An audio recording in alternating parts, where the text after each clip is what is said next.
Black Star Network is here. Hold no punches! I'm real revolutionary right now. Support this man, Black Media. He makes sure that our stories are told. Thank you for being the voice of Black America, Roland. Stay black. I love y'all. All momentum we have now, we have to keep this going. The video looks phenomenal. See, there's a difference between Black Star Network and Black-owned media and something like CNN. You can't be Black-owned media and be scared. It's time to be smart. Bring your eyeballs home. You dig?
All right, hold on. I gotta get back.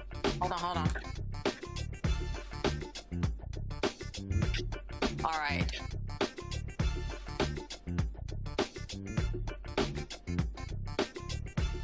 All right, folks, here we go. It is Friday, April 24th, 2026. I'm Candace Kelly, and I'm sitting in for Roland. I hope he's enjoying his time off. Here's what's coming up on Roland Martin Unfiltered here on the Black Star Network. White majority counties could hijack the majority black counties in North Carolina's water supply.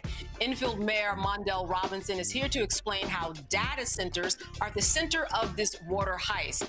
And South Carolina's Gullah Geechee community is demanding the return over 7,000 acres of land that once belonged to their enslaved ancestors.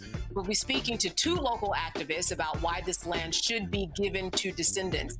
And this week, we continue to address the epidemic of fatal domestic violence by focusing on the underlying issues that lead to these tragedies. Tonight, we are diving into how to prevent intimate partner violence, especially when it comes to young people. It is time to bring the funk on Roland Martin Unfiltered, streaming live on the Black Star Network. Let's go. He's got it. Whatever the miss, he's on it. Whatever it is, he's got the scoop, the fact, the find. And when it breaks, he's right on time and it's rolling. Best believe he's knowing. Putting it down from sports to news to politics. With entertainment just for kicks, he's rolling. It's on go, roll, y'all. It's Roland Martin, yeah. Rolling with Roland now. He's funky, he's fresh, he's real, the best, you know he's Roland Martin now.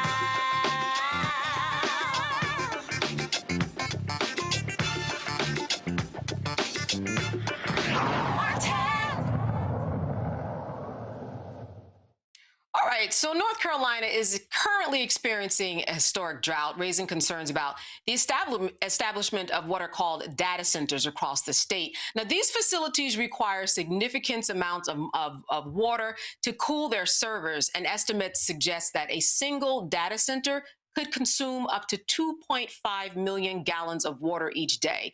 So in response to these water demands, a local bill is being considered that would allow predominantly white counties to draw water from predominantly black counties to address these particular water shortages. One impacted area is Enfield, North Carolina, and Mayor Mondale Robinson joins us now to talk about everything that's going on. Mayor, thank you so much for being with us today. Thank you so much. Thank you for standing in for Ro as he gets some time to decompress and be with family. So I appreciate that. Yeah, thanks for having me. Yes, indeed. Yeah, so for people who don't understand what these data centers are, tell me, because it is a huge processing center that needs lots of energy, and that's where the water comes in. How would you explain it on the basic 101 course level? Listen, for so many reasons, data centers are done improperly and they are bad. They create all types of harms to communities where they are, the noise, the use of water, the diesel energy, all of that to power it. But I would say centering data centers in this moment missed the mark. It would be a local bill if it was just Franklin County trying to pass this at Franklin County.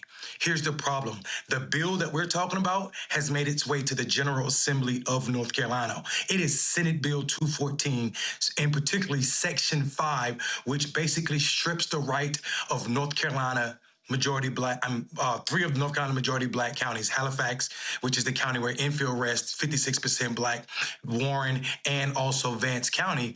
And this white county, Franklin County, which is 70% white, is now saying through their Senate legislation representation that they should have the right to any property, not just water. It says property in that section, and interest in that property through condemnation. So they could condemn any property in these other counties without the consent or approval of elected officials in said counties.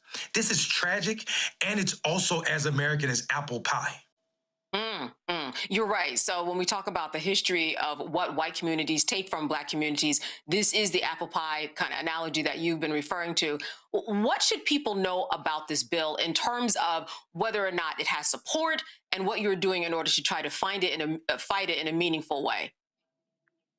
Yeah, so right now, what I'm trying to do is I'm trying to sound the alarm. This is why I came to Roland first, because if we're talking about how Black people hear what's affecting us that the world might not be talking about, this is where we should be at first. So we need people talking about this because this is a civil rights issue. This is a stripping issue also if these conservatives are really concerned about property rights, how are they supporting this? So what I need people to do is to understand that next Tuesday at 4 o'clock, the North Carolina State Senate plans on voting on this issue. And if it passed, it goes to the House. And if it passed the House, it becomes law. Because guess what? It is a local bill at the state level, and North Carolina local bills at the state level that are passed through the legislature do not and prevent the governor from being able to veto it. So even though there's a Democratic governor who may want to veto this bill, he will not have that ability because of how this bill is stricken, and it does not apply to the entire state, just a simple region. This is dangerous, and it's setting a precedent that say that white people who want things can use this tool to take it away from Black majority counties. This is disgusting. It is a civil rights fight. It takes away the humanity of my residents and residents in Vance and also throughout the rest of Halifax and Warren County. And we shouldn't sit idle as if this is something small. This is how they are testing what they can do and where they can do it at. So people should understand that this is not a time to be afraid of what's next because it's here now. And as you said, this is more than just about a drought. All hands on deck. What do you want people to do right now in order to show their concern, to show their disgust with what's going on? Yeah, people need to be calling senators in North Carolina, whether they're in North Carolina or not, screaming about how disgusting this is as an act. Why are you trying to take and tell the voters through their representation at the county level in these counties that it does not matter what they want. It does not matter what their wishes are. These white people need something, and it is superior to what you desire and need in your own county. We're going to bring the panel in now. I know that they have questions for you. I'm joined tonight by Michael Imhotep. He's the host of the African History Network show. Also, Dr. Avis Jones DeWeaver, author and co-founder and editor-in-chief of Max Black Media. And Rebecca Carruthers. She's president and CEO of the Fair Election Center. Rebecca, I want to start with you. Questions for the mayor.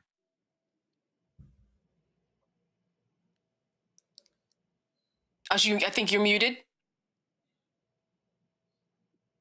Good evening, Mayor. What are things that different organizations could do to support you? Yeah, Rebecca, thank you so much. And I know people may not know this, but Halifax County is one of the poorest counties. It's an old county. It's actually the first place in America that said we want to be free from England. The Halifax Resolve happened well before the Constitution and all of that was written. So people have a deep hunger for freedom. Of course, Black people were not included in that idea of freedom. So what we need from other organizations is any resources that you can provide to help us sound the alarm about this, any resources to help us get people from Halifax County. We're taking 2 busloads of people from Halifax County to Raleigh on Tuesday to be there so they can see that this is not sitting well with folk. So anything to help us get the noise out and also provide comfort for folk in this moving them from Halifax County to the capital. We are here for that. And also calling the state legislature and burning up their phones and letting them know, hell no, not on our watch. All right, Dr. Jones DeWeaver, question. Yeah, following up on that, I mean, North Carolina is one of those states where you have this split here politically between a governor that one could argue may be more amenable. We're not sure about what's going on at with the legislature, so it's a very purple state. What do you see as your best prospects for being able to get someone to step in and make a change here so that the rights of your citizens and Black citizens specifically can be respected in this manner?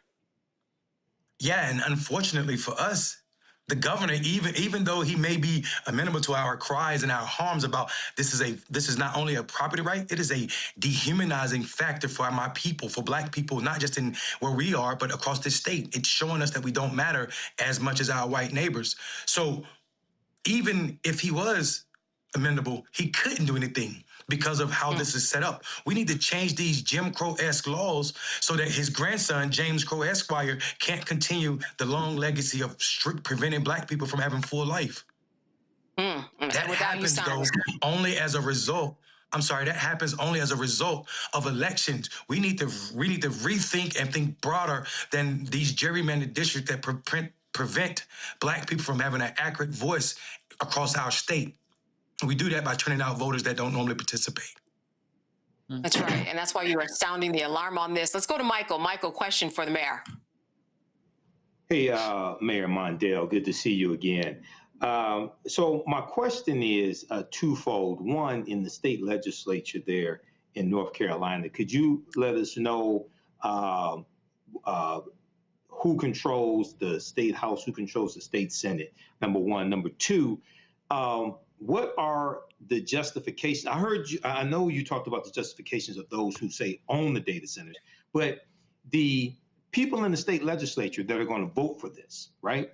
What are their justifications to say, oh, you can take water from African-American, predominantly African-American counties, okay, but they wouldn't allow the reverse to take place? Yeah, I mean, we know what the justification is. It's the same justification that told that white man that lived on Pennsylvania at the White House that he could tear down the East Wing without anybody's permission.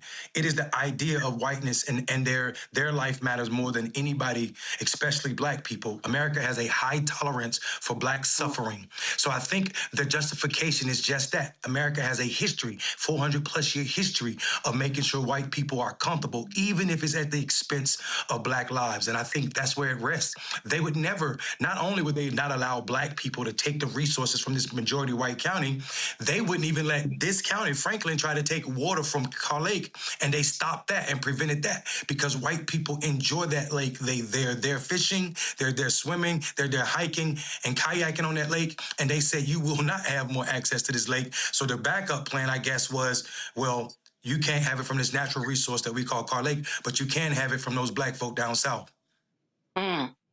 So what at the end of the day does this look like to you in terms of a satisfactory answer to deal with the drought, the water problem? What are your council proposals and what you are telling them needs to be done? Yeah, I mean, so right now we've done resolutions at the county level, and the town of Enfield done its own resolution. But I think what needs to happen, first of all, we need to do away with this idea that legislators can pass things without the governor having the right to veto it. That is as old and as racist as the filibuster in the United States Senate. We need to get rid of that thing too, that tool too. But what is a satisfaction action at this moment is that, one, all legislators that are elected by the people of North Carolina vote against this, even the person who introduced it. They need to shoot this down and say that we will not ever tell residents in North Carolina that your rights are sub to someone else's right simply because somebody wants to make a dollar. All right. Remind us once again of the vote is taking place next week. Give us the time, details once again before we go. April the 28th, Tuesday at 4 p.m. at the Raleigh Capitol. It'll take place, and we're trying to pack it out with people from these counties to make sure that they know that it is bad. All right, Mayor, I want to thank you so much. Listen, without people like you, we would not know about this because these aren't headlines that are across the country. You are the one that are making these things happen. So we will have you back on to get an update, I'm sure, as I'm sure there will be one. All right, hopefully it will go your way. Thank you and good to see you. You too. Peace and blessing. All right, still to come on Roland Martin Unfiltered, preventing intimate partner violence. We're going to continue our conversations about the epidemic of fatal domestic violence. But first, the Republican-led House Judiciary Committee wants to investigate the Southern Poverty Law Center, which was hit recently with an 11-count indictment. That story is next here on Roland Martin Unfiltered, only on the Black Star Network. Stay with us. We'll be right back. With medicine and science under attack, I want to keep you and your family informed and healthy. I'm Dr. Ebony Hilton, and I knew at the age of 8 that I wanted to be a doctor.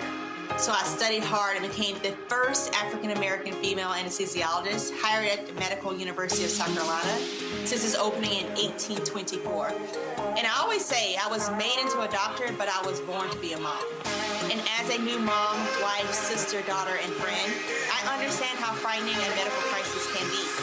I care for individuals on some of the worst days of their lives, and it's my mission to provide you with a safe space to gain clarity on issues affecting your mind, body, and soul. I recognize that there are health disparities, particularly as it pertains to race, and I want to help bridge the gap between you and your healthcare providers. Join me every Thursday for Second Opinion on the Black Star Network, where each week I'll invite experts from various medical fields to share the latest health news. We'll discuss topics such as the vaccine debate, mental and sexual health, medical bias, infertility, menopause, andropause, nutrition, and aging. Together with my medical colleagues, we aim to provide you with a second opinion. Don't miss it, Thursdays only on the Black Star Network. Pull up a chair, take your seat. The Black Tape with me, Dr. Greg Carr, here on the Black Star Network.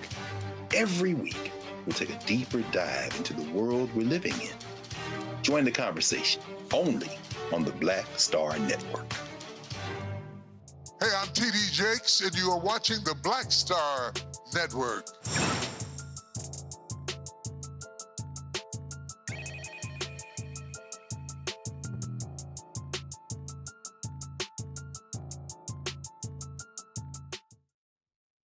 All right, so as we reported to you with breaking news on Tuesday, we told you that the Southern Poverty Law Center was hit with an 11-count indictment by a federal grand jury in Alabama. Now the House Judiciary Committee has sent a letter to SPLC President Brian Fair, letting him know that it's not just the Justice Department looking into this organization.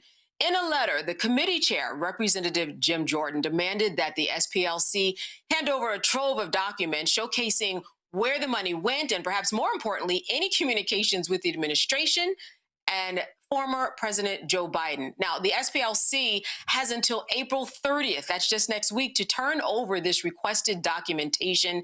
The Department of Justice charged the organization with several counts of wire fraud, false statements to a federally insured bank, and conspiracy to commit money laundering, alleging the group defrauded donors for more than a decade. Listen, Michael, all of this ridiculous, but I want your thoughts about what is going on here and what Jim Jordan is doing.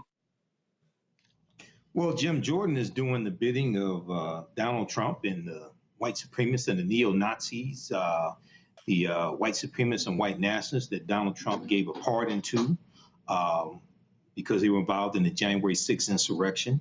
The headline from the New Republic says it best. The Justice Department sides with the Ku Klux Klan. That's the name of the article from the New Republic that talks about the charges coming from Trump's Justice Department. So this is now the other thing that's interesting, and you did a great job in breaking this story down. I did watch that segment from a couple of nights ago.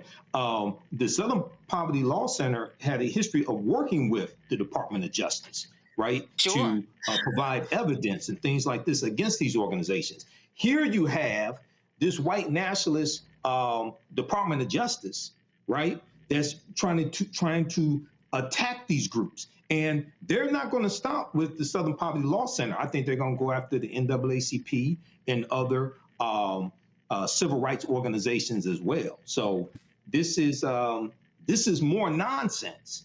But keep in mind, this is things that are laid out in Project 2025, attacking organizations like this. Okay, so there's going to be more of this to come, but we're going to have to fight against this.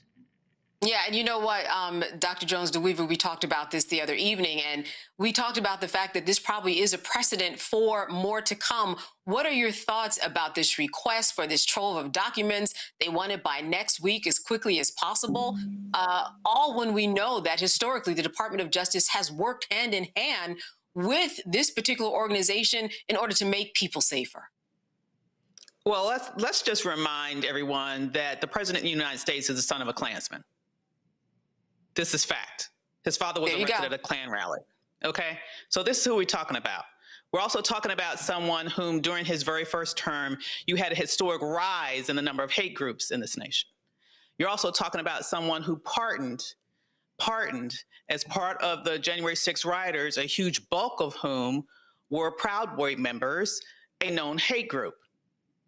You know, you can draw the lines together and come to the only logical conclusion, which is this is a Justice Department that is rife with white supremacists and are doing everything that they can to protect white supremacists while at the same time fight those people who fight against white supremacists. This is also the same Justice Department who basically went in there and fired, if you look at the Civil Rights Division specifically, completely gutted the Civil Rights Division and have instructed them to make appeals towards white men to come to them to say that they're the ones that are being discriminated against.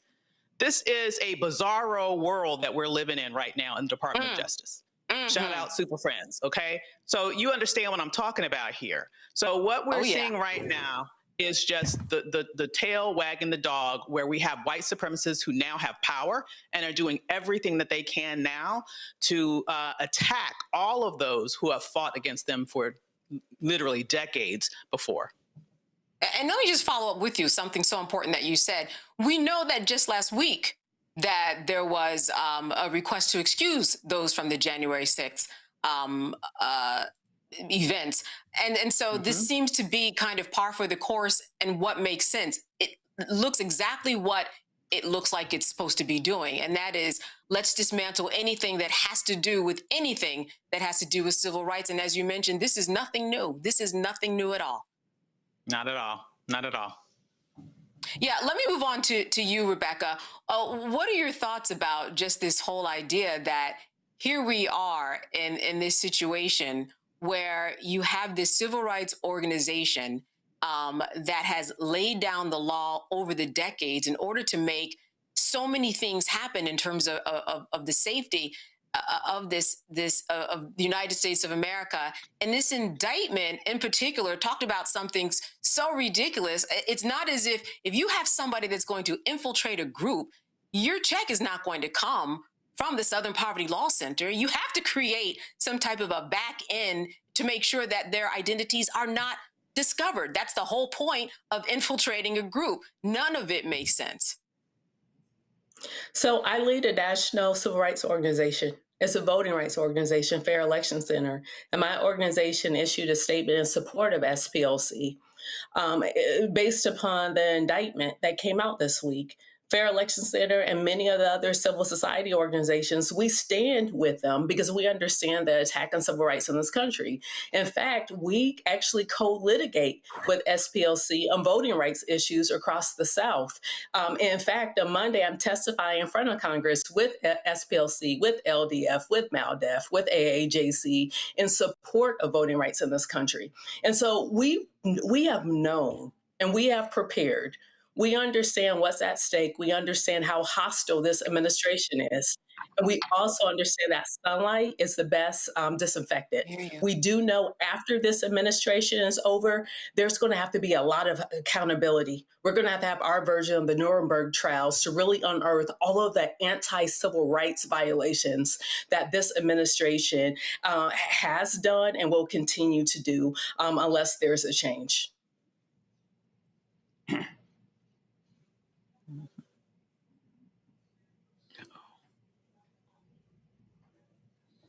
Can't hear you. Yeah. Uh-oh. No, you can't hear me? Okay, I can hear you now. I can hear you now. Oh, okay. What was your question? As we wrap, and I can hear my echo, I'm not sure if everybody else can, but I was just wanting you to remind the audience of when you will be testifying. Monday at 2 p.m. in front of the House Administration Committee. All right, thank you for that. A shadow hearing. We're going to fix our technical issues. If anybody is hearing that out there, I know I'm hearing them on my end.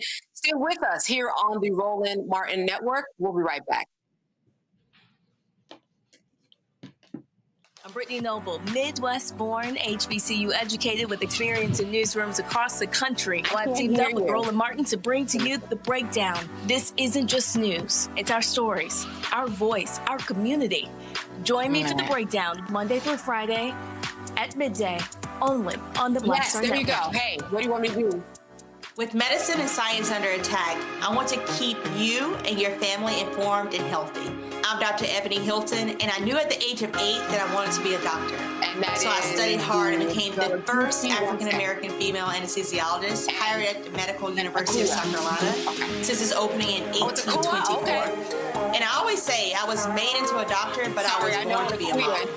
And as a new mom, wife, sister, daughter, and friend, I understand how frightening a medical crisis can be. I care for individuals on some of the worst days of their lives, and it's my mission to provide you with a safe space to gain clarity on issues affecting your mind, body, and soul. I recognize that there are health disparities, particularly as it pertains to race, and I want to help bridge the gap between you and your healthcare providers. Join me every Thursday for Second Opinion on the Black Star Network, where each week I'll invite experts from various medical fields to share the latest health news. We'll discuss topics such as the vaccine debate, mental and sexual health, medical bias, infertility, menopause, andropause, nutrition, and aging. Together with my medical colleagues, we aim to provide you with a second opinion. Don't miss it, Thursdays only on the Black Star Network.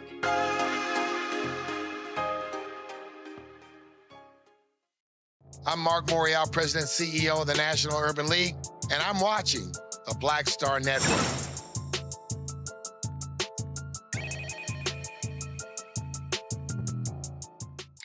Plantations and markets that once sold African slaves still exist today. These locations have been repurposed as wedding venues and tourist destinations. While they offer romanticized views of the South, for the Gullah Geechee people, they serve as a painful reminder of the suffering endured by their ancestors. This community of descendants of slaves are now demanding that over 7,000 acres of plantation land be returned to them. And joining me now are Marcus McDonald of Black Lives Matter, Charleston, and Akua Page, a historian and co-founder of the Charleston Reparations Task Force. Thank you so much for being with us today. Akua, let me start with you. Can you explain to people what is the situation, the backstory that they should know about in terms of how we got to this demand for the 7,000 land acres? Yeah, so it really started once they brought us here.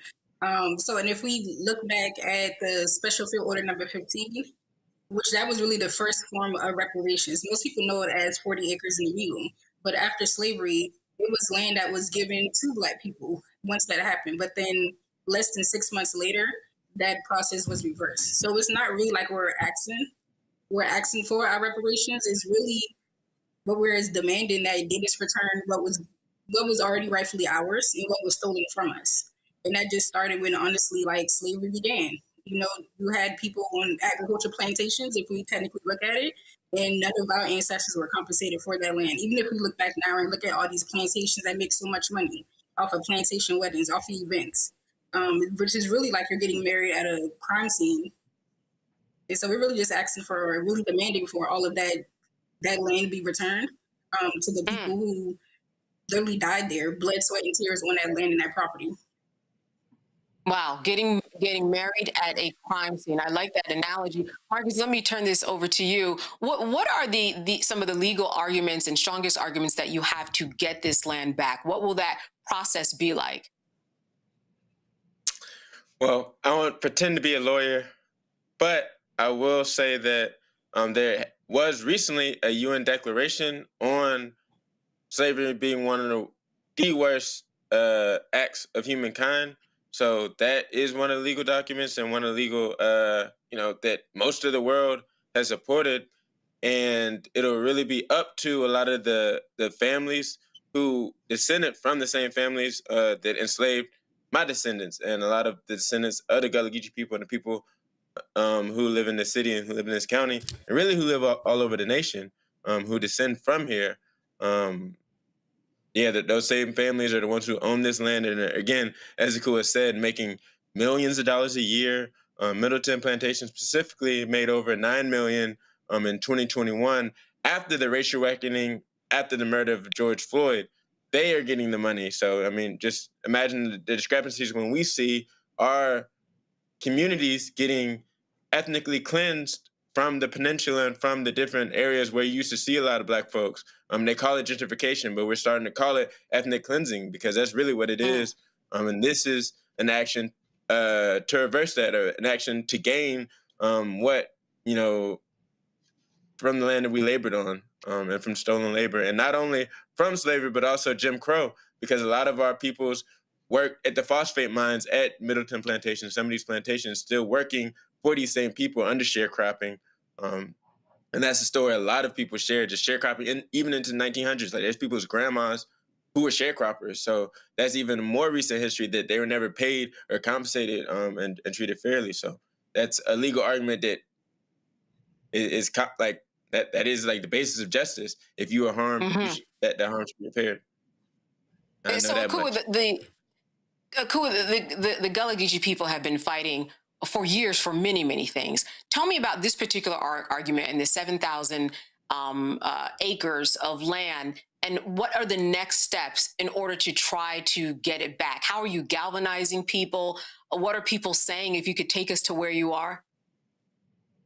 Well, the next steps, honestly, is just to really demand that these plantations, who are still profiting, if you look back, not even they started with profiting from slavery, and now today they're really profiting off of that story of trying to like romanticize what plantations are. So the next step is really to demand that these plantations return over that land or give us compensation for really stuff that's not rightfully theirs. So if you look at the gardens, is what some of these plantations around here they call it. If we look at who cultivated that landscape, if we look at the buildings, you can still see fingerprints on these buildings that were made by people who were enslaved on these plantations. So the next step is really for these plantations to do justice, just like how Marcus said, and he can speak more on that. Like, this justice. Yeah. Mm-hmm. Marcus, you wanted to jump in? Go ahead. Specifically, go ahead. Yeah. 100% agree. And specifically on the bricks, there's still architectural remnants. Like, there's reminders of that every day that people see. So the response has been great from a lot of folks from the community locally, but also nationally and internationally. Because I believe the post that we did of the action video, it's over 40,000 views right now on Instagram, and it's been shared widely. There has been some news media posted about it on Holy City Center. Not only our statement, but also Mary, who is a descendant from the white side of the family, has also spoken in support of this demand. She's only one part of the family, but it shows that not only her, but her family, her mother, a lot of people in her family also agree with us on this statement. So that was released recently. Her statement is, again, it's available on Holy City Center. But there's a lot of grassroots support, people reaching out to us who either worked at the plantation before or have done things at the plantation or just have some type of relation of seeing it and wishing something better was done than just what's being done right now, which is white ownership and Black folks getting symbols and different crumbs of just recognition, but not real ownership and not real tangible justice for the harms they'll cause on our ancestors. And even our grandparents who had to go through Jim Crow in Charleston, that was never repaired either. And in Charleston, there was whole race mobs where they hunted us down in 1919 of the Red Summer. And that's not like my great grandmama was alive, who I met, and I was around when she was alive. And again, that is part of the history, like that repair that has to be a full and holistic repair. And we give them 40 days, so they have a 40-day deadline. So June 8th. Okay, so talk to me about that 40-day deadline. What are you requesting? What is this 40-day deadline about? The deadline is for this negotiation to begin on the land transfer. That's the 40-day deadline is for that response on that land transfer and begin that negotiation. So that's the 40-day deadline. It gives them the chance to get their families together, come together as them and be like, okay, we're going to give this up and do the right thing. And they decide to do a different thing. We have something coming for them, but yeah, that's the 40 days. It gives them a chance to do the right thing, come to the table. So, Akua and Marcus, a lot of support online. You have a lot of support, certainly on the ground.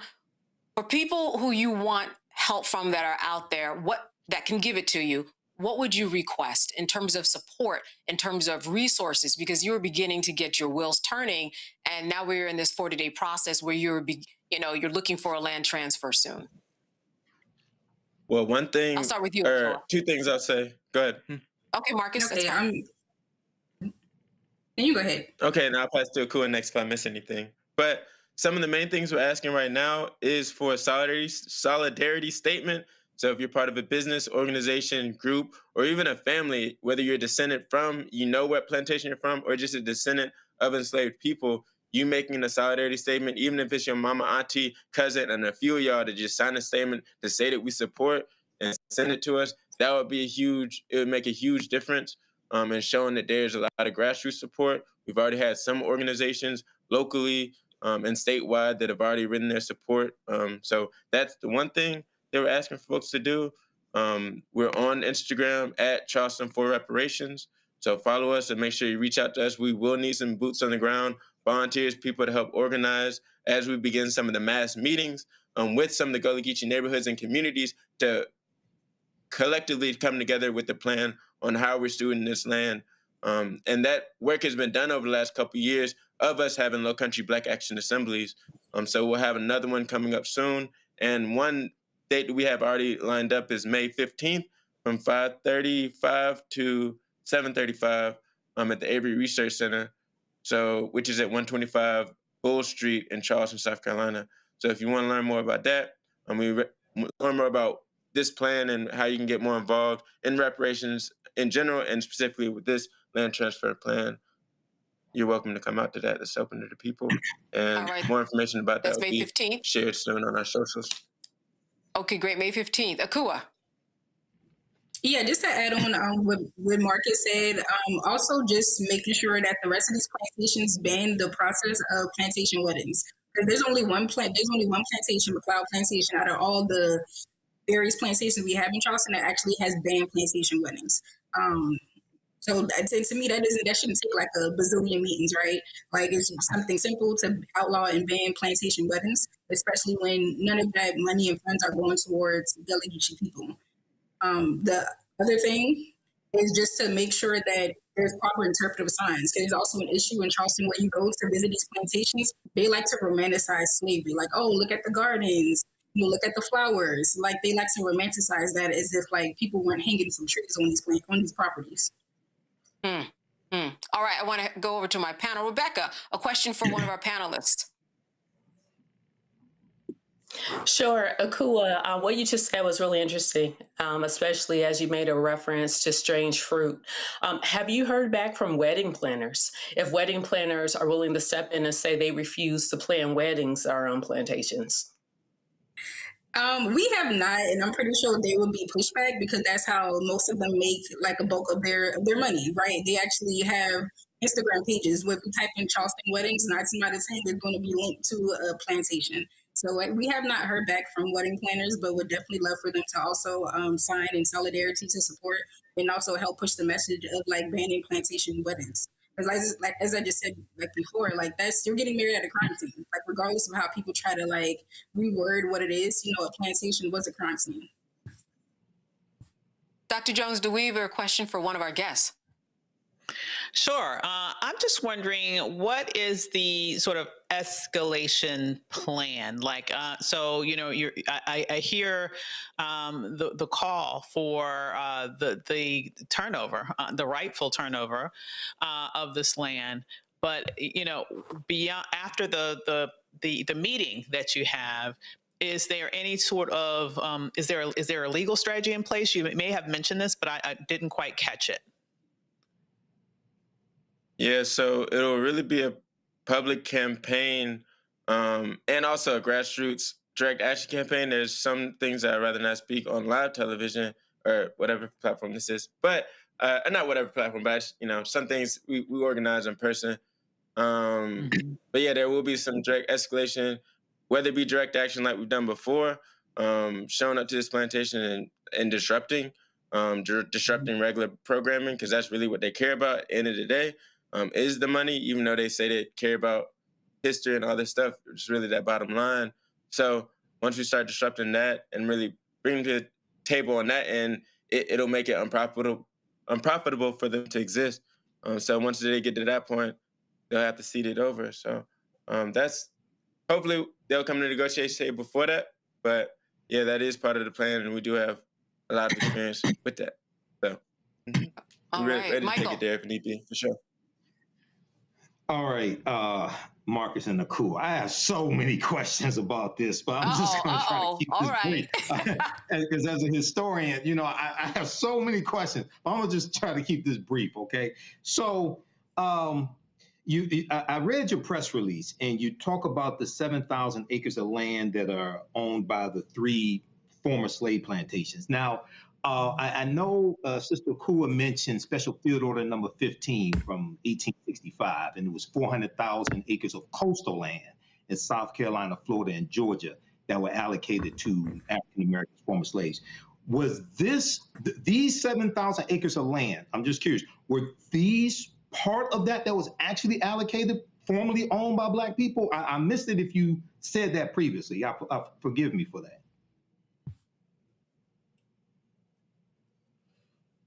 Cool. Hey, I can. I'm not sure the specific. I can hear. Oh, cool. You want to take that question?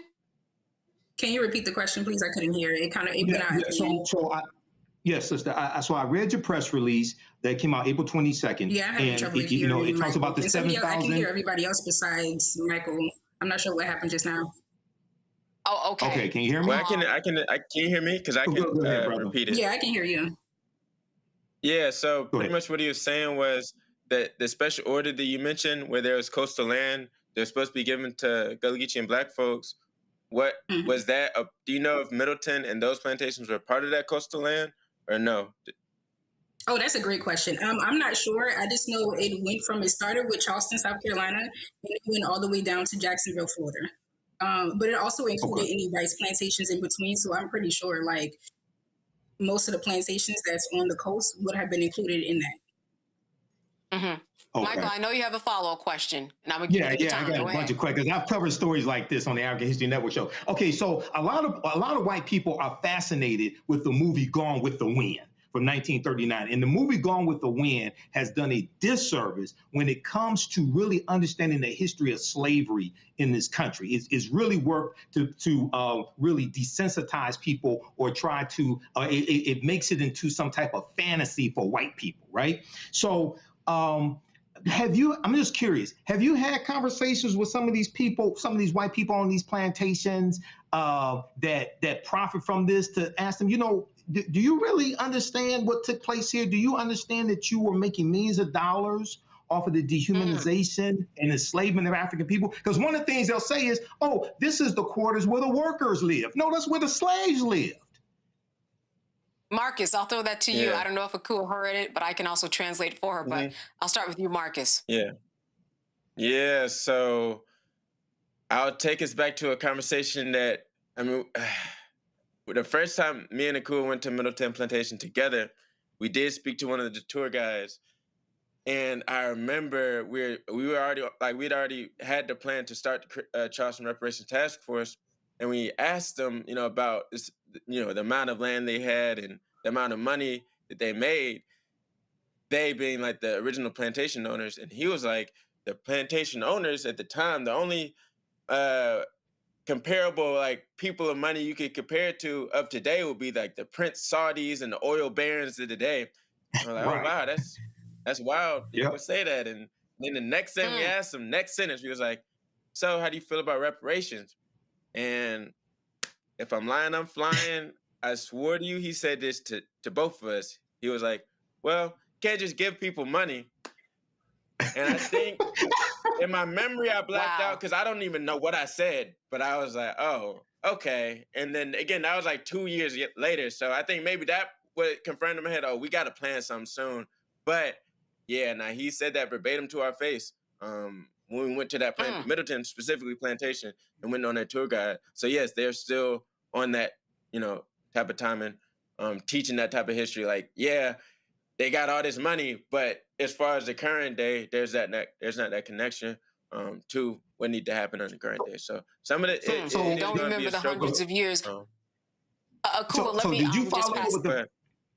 So brother, brother Marcus, so did you follow up with the five forms of? Did you follow up with the 5 forms of reparations from the United Nations International Human Rights? Did you break down the 5 forms of reparations still? Because it just boggles the mind how people get caught up in the opulence and they get caught up in Big Daddy on the plantation and the mistress slept here and all types of things like this. It's like they're totally disconnected from what was actually taking place on the plantation.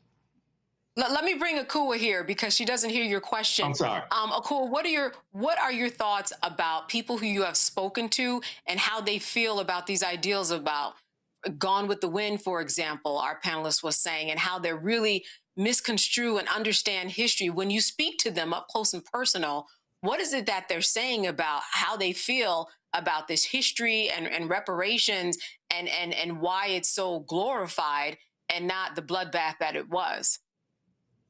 Right. Well, when I encounter certain people, I always use it as a teachable moment. But for most of them, I think there's like I know it's like a disconnect. And I guess that can be their way of not feeling like we deserve reparations or to separate themselves, because technically that is their ancestors who like enslaved my ancestors. So that's why it's easy to like glorify. Because I've even had a person tell me, well, a plantation was just a farm. And I had to break it down to her, well, what was happening on that farm? You know, they were growing food. Who's growing the food? And were those people compensated for growing that food? No. They were actually not compensated. They were tortured, abused, unalive.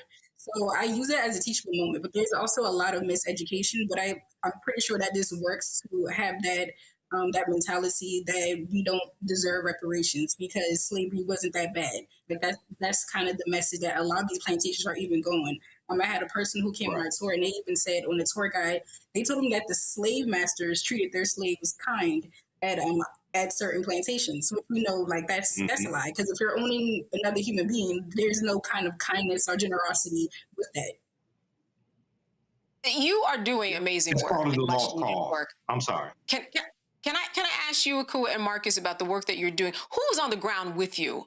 Do you have people? We know that meeting is coming up, and I want you to remind us at the end of this segment where people can come. But who is doing the groundswell of the work here? What are your own resources? Because I know that you are getting things going, and I'm sure you want more people to join you in this cause. Yeah, for sure. So there's a lot of grassroots work going specifically around the county. So Charleston County is wide. We have some folks, Boone Hall, for folks who don't know, is on the Mount Pleasant side, which is on the eastern side. And then we have like West Ashley, which is on the west side, of course.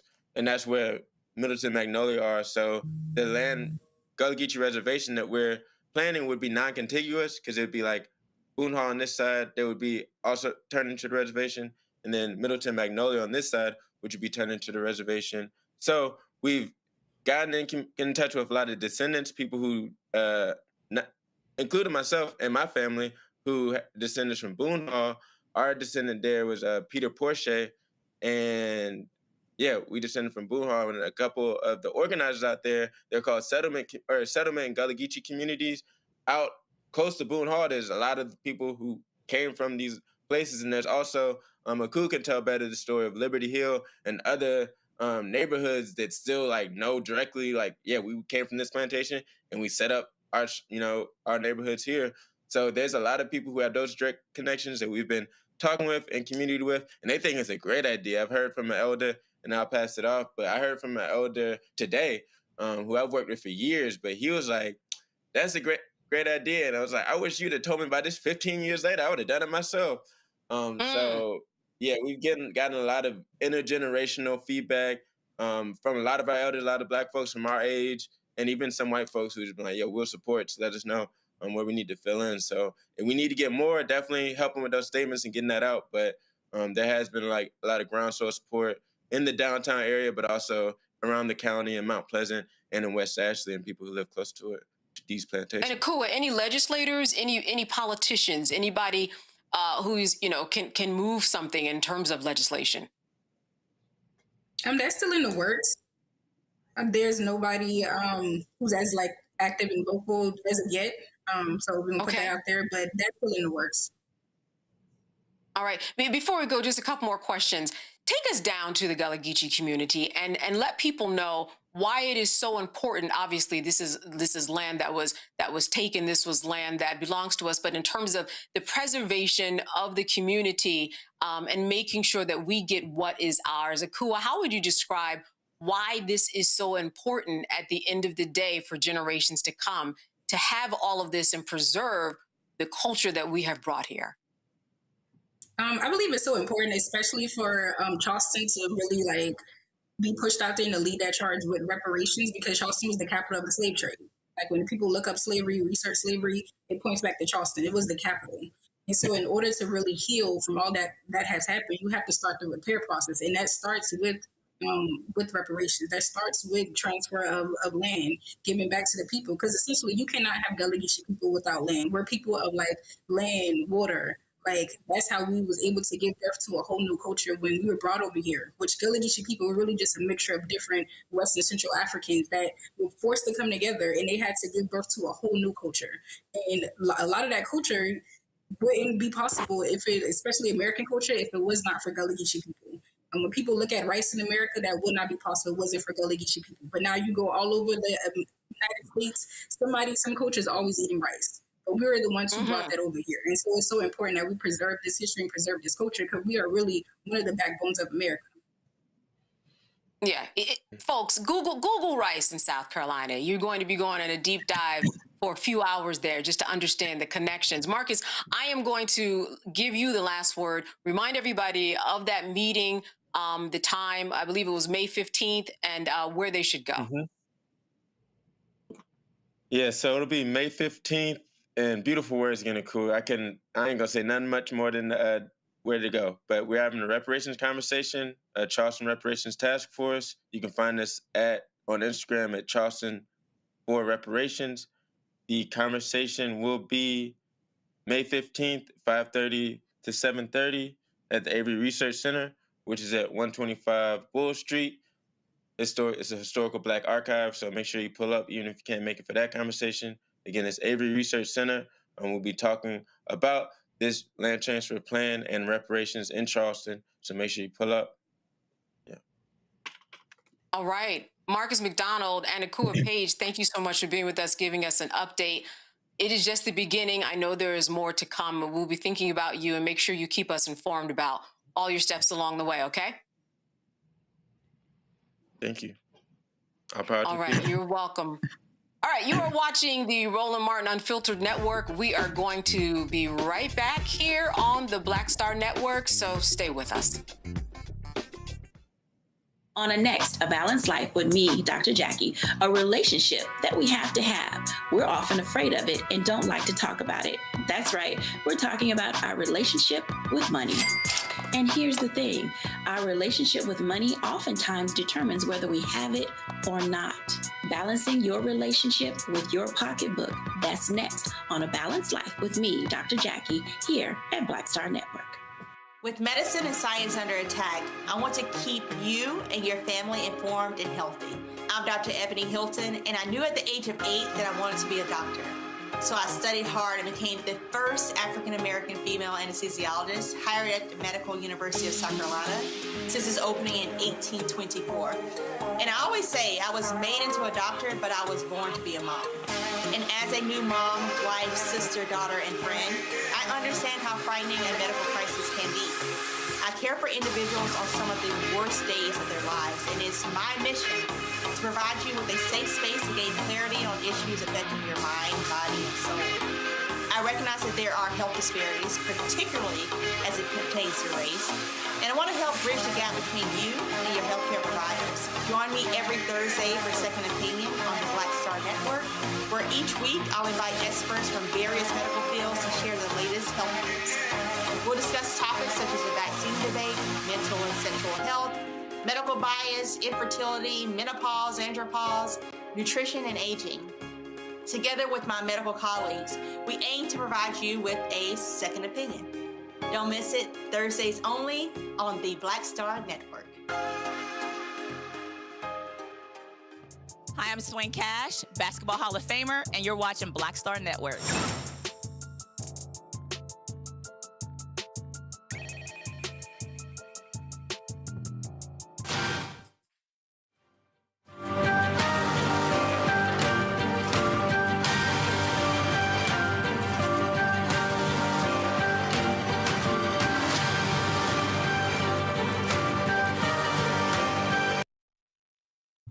All right, throughout this week, we have dedicated time addressing the epidemic of fatal domestic violence by focusing on the underlying issues that can lead to these tragedies. We've discussed how to identify if you are in an abusive relationship, the steps needed to leave one, the healing, and then the process of survivors of domestic, the process for survivors of domestic abuse. Now, tonight, our focus is on prevention, and journalist Jeff Johnson, he made a heartfelt plea. This morning, I'm not coming in with answers. I'm coming in heavy. I've been sitting with some since last week. We've seen multiple tragedies in Virginia and Louisiana. Families shattered, women, children, babies gone. And I'm struggling, not just because of the pain those families are in, but because each of these cases, it's Black men at the center of the harm. And before anything else, my heart is with those families, especially the children who lost parents and families who lost babies. That kind of loss changes everything, and it really should change us. But we also can't pretend that these are isolated incidents. This is happening too often across the country. And the conversations that I'm hearing right now, especially online and in social, is forcing us to a place where only one thing can be true at a time. And what I've seen in comments and commentary troubles me, that men are the monsters, narcissists, and simply selfish. And there's truth there, that Black women and children are the victims. Totally facts. But there isn't much complexity used to assess terribly complex domestic and family dynamics. And that if you bring up mental and emotional health, it's almost like you're making excuses for men and denying accountability, justice, and ultimate protection that our women deserve. And I don't accept that, because both things are true. These men are responsible. Full stop. And we have to be honest about how a man can get to that point. I don't know what makes you kill your children. And ignoring mental and emotional health doesn't create accountability. It potentially creates more funerals. And so here's what I need our brothers to hear. Unhealed men are dangerous, not just to ourselves, but to the people who love and surround us most. And too often, that's Black women and our children. Now, if we're going to be real about solutions and not just proclamations, we have to talk about what's underneath this. And part of it is structural. For generations, policies and systems in this country have disrupted Black families, separated us, criminalized us, and weakened the relationship between Black men and women. And that didn't just disappear. Some of that damage we're now carrying. And if we're not intentional, we can and do end up playing it out on each other. And part of it is personal and clinical. Despite increased resources, we continue to have generations of men dealing with undressed trauma, emotional isolation, and no real pathway to healing. We've continued to normalize silence. We've continued to normalize being strong, but we haven't yet normalized being well or making thriving an aspiration. And that combination is dangerous. So if we know our mental and emotional health impacts how we show up for us, our families, our relationships, our communities, then healing can't be optional. It's a responsibility, and we have got to be accountable to that.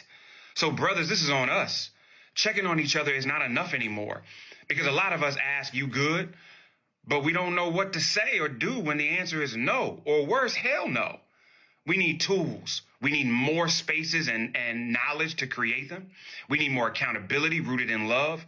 We need circles where men can be honest and be supported towards healing, because if we don't heal, we risk turning our pain into harm. So I'm not trying to solve this in one morning show segment. I don't have all those answers. But what I'm saying is this. We need to talk about this and move differently and consistently. Over the next few weeks, I'm opening up a series during my morning show segment, Men Thrive Mondays. We're going to unpack this: mental and emotional health, trauma, masculinity, relationships, and how we actually build healthy circles for our brothers.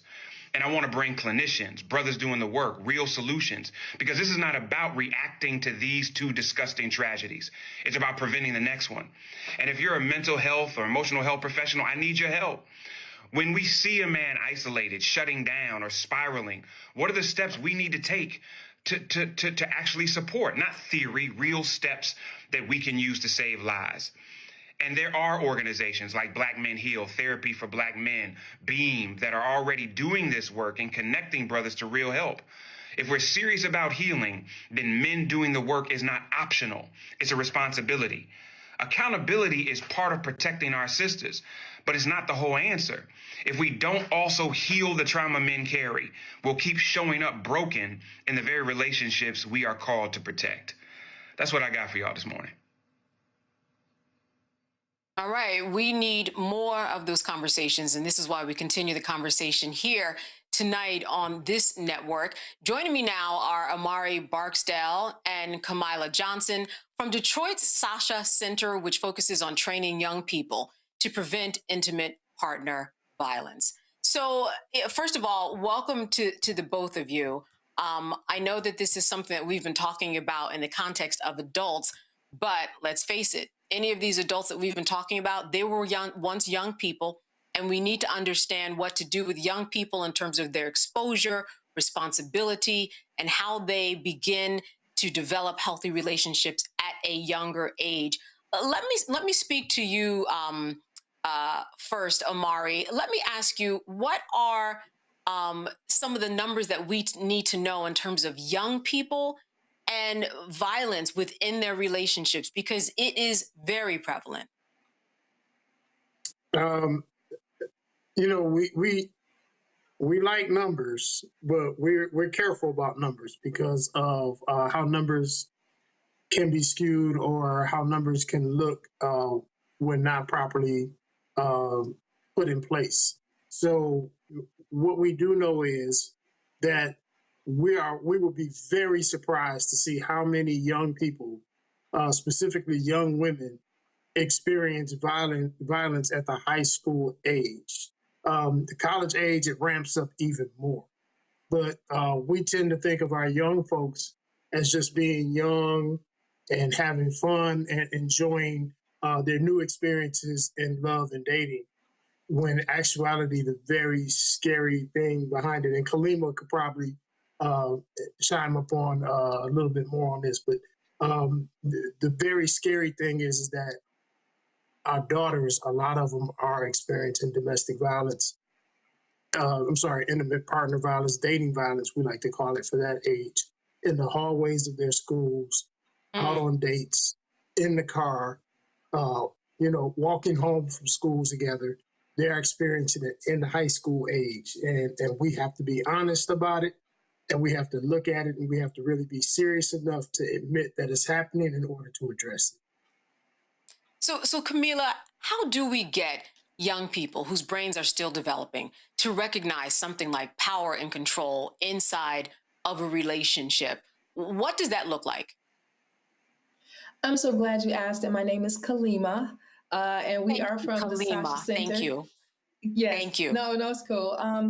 And we at the Sasha Center here in Detroit believe that engaging young people requires an opportunity for us to meet them exactly where they are, and creating spaces where they can literally have these conversations. And at the Sasha Center, we partner with organizations that specialize in working with the youth, like 1124, which is an organization here that works with people between the ages of 16 and 25 years of age.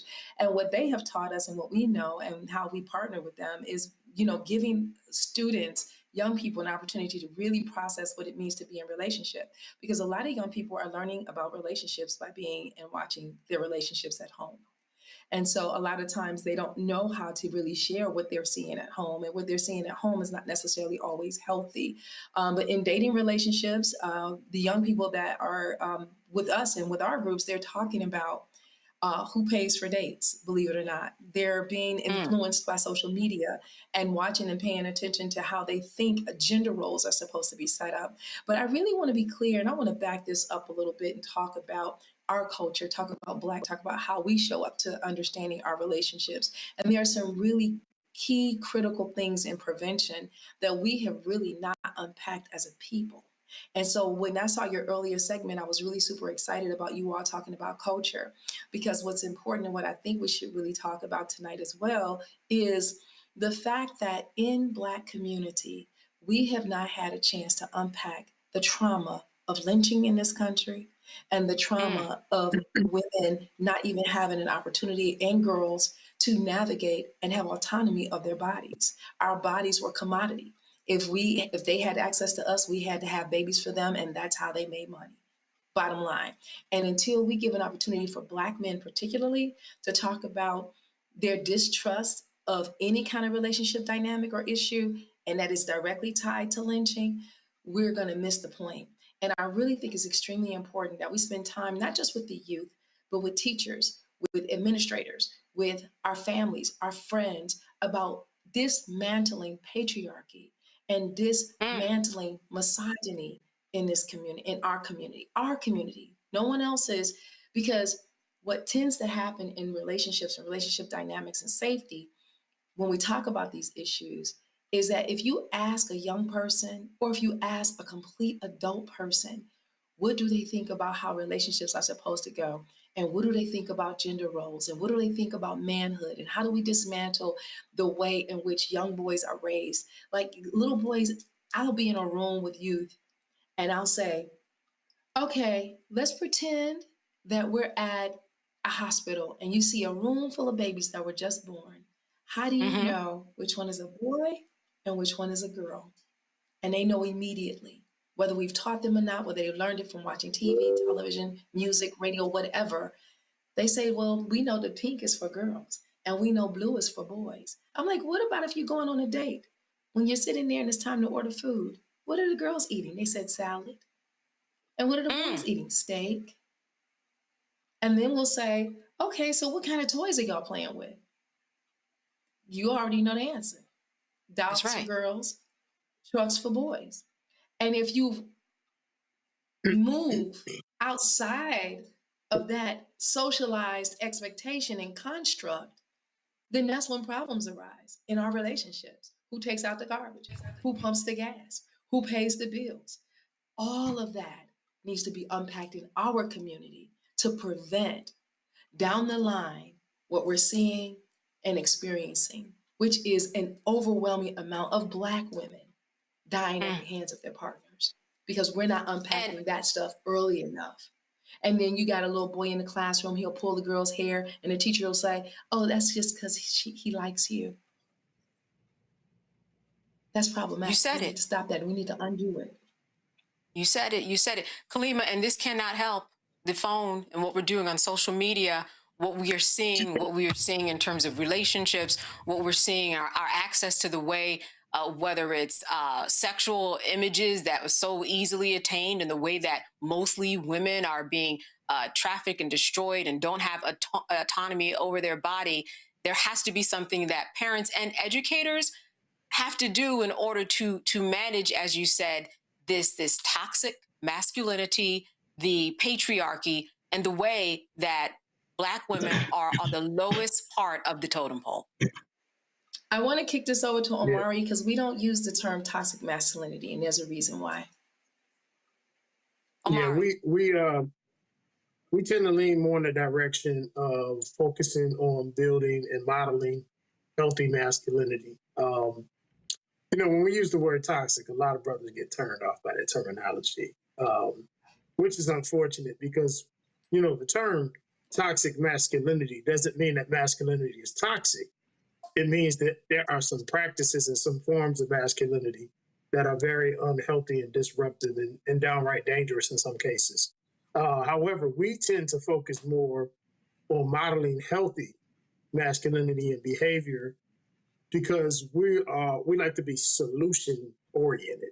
So in being solution oriented, instead of talking about and putting down the brothers that are dealing with some things, some issues, some societal training. We focus more on giving them things that they can use as tools, information they can use to help evolve their mindset or adjust their mindset as it pertains to women and girls and other men and boys. Because let's be real, if we are talking about how patriarchy works, the violence that is produced by patriarchy, it actually impacts everyone. That's why we see violence on the street between men and boys. That's why we see violence that is against women and girls. So we want to focus more on modeling that behavior because, as Kalima said, we have a lot of history to get through. We have a lot of history to sift through, to unpack, to heal from.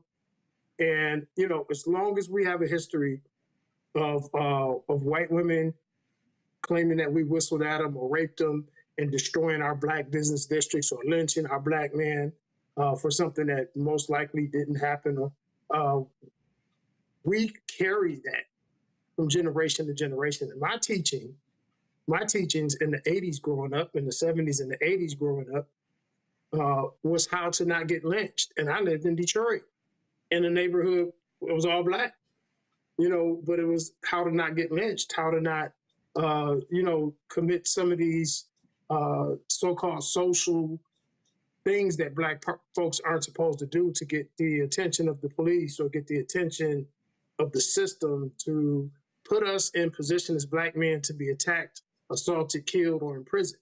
So we always carry that. That's why when a Black man is driving down the street and he sees red, white, and blue lights in his rearview mirror, there's a paralysis that takes place.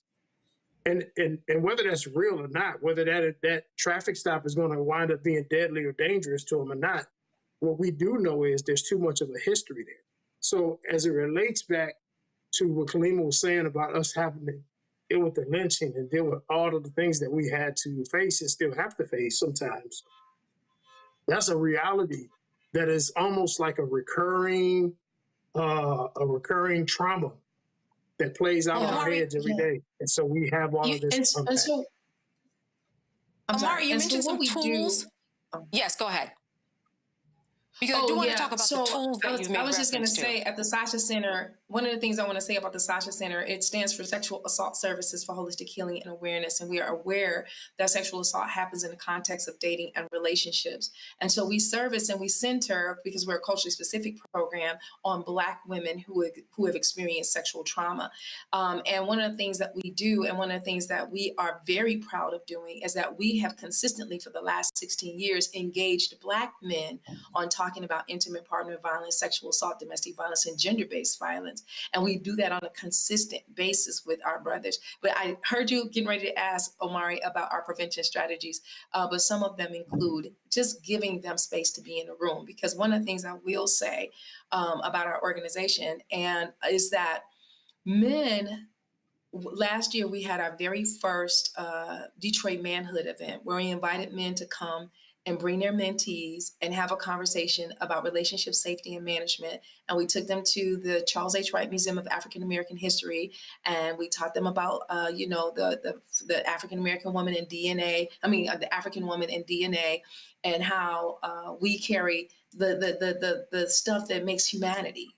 Black women do, and so how can you not protect and want to aspire and provide or whatever the things and have good relationships and safety with Black women, because we actually hold the DNA of humanity. But one of the things I wanted to say in particular is that we didn't just get these ideas out of anywhere. Myself and a few of our other participants and facilitators that work with us at the Sasha Center are also lead consultants on relationship safety and management for the National Basketball Association. We've been doing that for 16 years, working with professional male athletes, making sure that they transition into, participate, and get out the game whole with their family dynamics, relationships, and romantic partners, healthy and happy. And so I'll kick you back over to Omari, but I just definitely want to make sure that when people see this, they know exactly who we are and where we're coming from. So, absolutely. Yeah. I want to know. Yes, go ahead, Amari. I was just going to say that in our prevention work, Kalima mentioned some of the programs. But I think it's important to note that a lot of Black men, probably most Black men, feel like they don't really have a space where they can go to be vulnerable, to talk about things that really impact them on a daily basis in the society, especially Black men. So in our spaces, we create those conversations for Black men to have in a room with just Black men, where we can really kind of be honest and not worry about being performative in a room full of men who are all experiencing the same thing. For some cases, this is the first time a man has cried in front of other men without it being a funeral involved. In some cases, it's the first time a man can talk about, interpersonal relationship issues with men without feeling like they have to protect the words they choose in that process. So we really want to focus in on prevention as something that where men can really come together, have these conversations, be open, be honest, and get it out their system, because a lot of us, that's just what we are missing. So, I teach, and I've been in a classroom on several occasions where I've gotten a note from a female student who will say, I'm not in class today because my boyfriend said he was going to come do X, Y, Z to me, and then I have to cancel class. I'm wondering, where do educators fall in all of this, especially if you're dealing with someone who might be 14, 15 years old? What's incumbent upon them these days when they see that there is a relationship that looks like it is abusive? I'll start with you, Kalima. Thank you for asking that. That's a great question. One of the things that I think educators and folks who are in school systems can start paying attention to is the dynamics that happen between teenagers. And when they say what they say, believe them.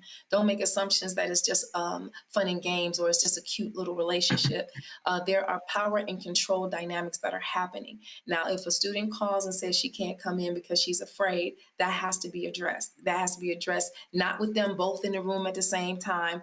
It needs to happen where there's a conversation where the information is gathered with her, and then a conversation needs to be had with the person that she's fearful of and what's happening. And that person needs to be given strategies for making sure that they can manage their emotions, understand that there are boundaries that you have to respect in relationships if you're going to be involved. I remember in particular working with young people where we do this exercise called the jacket. And what it was that we asked, do you know the difference between your boyfriend asking you to wear his jacket or his Letterman jacket because it's just you want to show off that this is your boyfriend, or is he demanding that you wear the jacket because he wants to show ownership and possession? And being able to ask those difficult questions and trust your instincts about these things. And then understanding what the cycle of violence looks like. And sometimes it's not necessarily on the hit or something like that. It could be a control factor. Like, I want the passwords to your social media.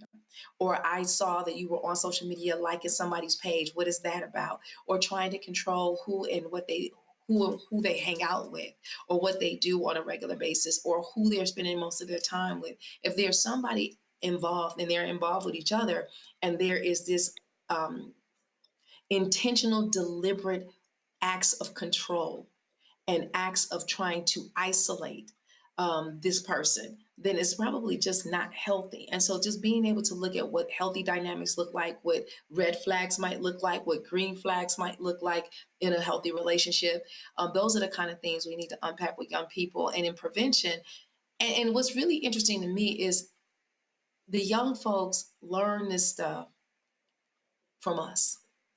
And I'm always asking, what are we doing? How are we reinforcing these negative ways of people showing up in relationship? Are you saying, oh girl, that's cute if he likes you that way? Or really the big one is about consent too, because a lot of times boys are raised to be competitive. Boys are raised to be aggressive. Boys are expected to win. And all of these things. And so if a girl says no, to them, they don't hear no, they hear maybe, or I should keep asking. And they're not being taught that you need to be one and done. If the person says no, then stop. Not keep going until you achieve and conquer. And we haven't even processed that yet with young people. Here's where it gets a little dicey. You have somebody who's young, they're in school, they have the same issues that an adult might have. I'm wondering, are the resources that they use similar? And then at that point, how are you getting away from the person because you're attending school with them at the end of the day? How does that play out when someone is in a violent, intimate relationship, but they're 14 and in school and they've got, friends and a circle that is very hard to, build at that age, and they don't want to lose it? How does that play out? Yeah, I don't work in school systems. I don't want to pretend that I can answer that question. I don't have an answer in terms of how does that play out in terms of what administrations and teachers are supposed to do. However, I did serve on this panel where we were talking about ways of teaching school administrators what to look for when grooming is happening. But sometimes those grooming situations are happening between teachers and students. It's not, or between those who are in power and students. But I will say, and I'll let Omari answer because I know he was about to start talking. The idea is that we have to change the culture in all of the school settings, in all of the systems. And we haven't been able to change the culture and how we treat one another in terms of talking about respect and honoring people's autonomy and accepting people as they are. We haven't, until we do that, the notion is, or the assumption that we make is that schools are not safe until they unpack those things. Omari. Yeah, and I think we have to learn how to be in community better. When I look at the school systems, and I do travel around, and I see various school systems around the country with some of the other work I do with the Black History 101 Mobile Museum. And what I do notice is that a lot of schools, they don't really have anything set up for this. As I talk to professionals at these schools, they don't plan for these scenarios like you just described in advance. It's usually a very reactionary piece that when it comes to being involved. We need parents and school boards to say in the summer, let's put our heads together and create plans for how to address these scenarios, how to notice them. As Kalima said, notice the red flags, notice the body language, notice all of these various different things that can allow us to see something that could take place. But also, if something does take place, how to address it in a manner that is already prescribed for us to deal with the situation instead of trying to deal with it on the fly, because dealing with it on the fly is where we make a lot of mistakes. As Kalima said, we're not school professionals, but what I do know is that we also have to have family, especially our men, have to start having some really serious conversations with the boys, because we talk about the girls and how the girls should respond, and that has to be taken care of as well. But what we really need to do is start teaching our boys to not be that person that needs to be a woman or a girl needs to be protected from. So let's start building our boys into men by having these conversations and putting our boys in certain types of trainings and discussions with men who are professionals in our areas that deal with unpacking these patriarchal effects that start at a young age and we carry forth into an older age. So we have to be in community a lot better than we are. All right, I want to go to my panel. I want to start with you. I want to start with you, Rebecca. Do you have a question for one of our panelists that has to do with young people and intimate relationships and violence?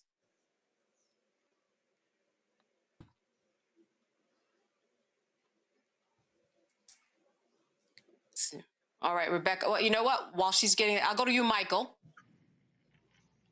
All right, my Detroit Facebook friends, how y'all doing? Amari and Kalima. This is Michael. We're gonna be on Facebook, all right, brother. Yeah, and I've known Amari for years, absolutely. So my question is a little complicated. So some of you all have seen my videos, and I've been dealing with for years how stereotypical images, negative stereotypical images of African Americans negatively impact us, the way we think, feel, act, and behave. And you mentioned, Kalima, us living in a white male patriarchal society. If we look at the 2017 study that dealt with adultification bias in Black girls, coming from Georgetown Law's Center on Poverty and Inequality, One of the things that that study talked about is how U.S. adults believed that black girls seemed older than white girls of the same age, and that black girls needed less nurturing, less support, and less comfort, and that young black girls know more about sex than white girls, right? So when we look at the like negative corporate controlled hip hop and hypersexualized images of black women that we see there, and negative terms that we use for them, how does that contribute to how men see black women that can lead to abusing them, like calling the B words and H words, things like this, dehumanizing pejorative terms that oftentimes in media, in music, we're taught to mislabel black women with? How does that contribute to this intimate partner violence, and what can we do to fight against this? I am so glad you brought up the study from Georgetown University. It is one of our staples in terms of the research that we look at about these things. And one of the things, and I'm glad you talked about stereotypes, because one of the first things I was going to say is that to dismantle this thing within systems, we have to first believe black women and girls. When they tell you that they are challenged, when they tell you that they're in a relationship that doesn't work, or when they tell you that they are afraid, you have to believe them. And a lot of times what's happening in systems is that black women are not centered in that way. Black women are not believed. Black women are challenged. Black women are thought to be stronger, to be able to handle these things, and that they are the contributors to it. It's a barrier. The fact that the adultification of black women and girls, or girls particularly, that's the barrier. It gets in the way all the time. I don't know how many times I've been asked to go into schools and systems, and the first thing they say is, we want you to help her, but your girl is fast. What makes her fast? Why are you saying that? Right. Because she's developing? And that's a problem. And I will tell you, back home here in Detroit, is my first job was with the Detroit Police Department, working in the domestic violence and sexual assault unit. And I'm aging myself. I used to carry a pager. And in Detroit back then, when any sexual assault would happen in the city, they would bring them to DMC. And I would carry this pager that was connected to DMC. And I'm going to tell you this, and I'm going to bring you back right to where we are right now. That is, there was no sense of urgency when a black woman or girl was in the emergency room being waited to be seen, to have the rape kit collected as a result of being sexually assaulted, unless she was attached to a very powerful man who was political or in the church. If she was connected to a man, it was get down here now. If they would call me and say, oh, you can finish your lunch and just come on down, she'll be here, it was always a black woman, always. And that was my lived professional work experience, that there was no urgency about the lived experiences of black women and girls when it comes to intimate partner violence, assault, and rape. And it still is. All right, I've got to go on to Dr. Jones. Dr. Jones, is that Amari? Yeah. Yes, go ahead. Just a quick note, just in addition to that, it's no surprise that, Michael, that this is what you quoted in the study is the truth, because we live in a country where black people, especially black women, when they go to the hospital, they're treated much differently than white women are, especially when it comes to the perspective of pain. It is believed that black women can take more pain than white women, and how the treatment towards black people is much different than it is those who are not black or who are not of color. So it's no surprise. But when it comes to the media part that you mentioned, Mike, I want to say that we can see images of boys, video or stills, mimicking what they see in movies and in TV all the time. That's no different when it comes to objectifying women and girls. It's no different. And the objectification and the adultification of young girls did not just start this century. It goes back to the plantation. So it's no wonder we're in the position that we're in now. Dr. Jones DeWeaver, question for one of our panelists. Sure, and it's kind of a two-parter, so be patient with me. But first, as it relates to young men, we're in an era where we have this sort of red pill culture, these online podcasts, gurus who just reek of misogyny. And it's led to what seems, as an outsider looking in, to just be a rebirth or an acceleration, I guess I should say, of just vile thoughts projected and things that are said, hate-filled perspectives on women and Black women in particular. And I'm wondering, with the reality of that culture, do you see issues of violence against Black women as something that, unless we take some very strong action to counteract that, might actually be increasing in the future? That's one thing. And then the second thing I would like to ask that may be related to that is that what sort of advice can you give to men across the age spectrum around what they can do in terms of taking responsibility in their own hands to check their peers? Like, I think that what the work that you're doing is extremely important, but there are a lot of men that will never, unfortunately, get a chance to come to your programs. So what can we do to make sure that men can check their peers in real time when they see that their peers are either doing something or alluding to potentially doing something, or they see evidence of something? Because this doesn't end until men hold other men accountable, period. All right. Omari? Yeah. When we look at,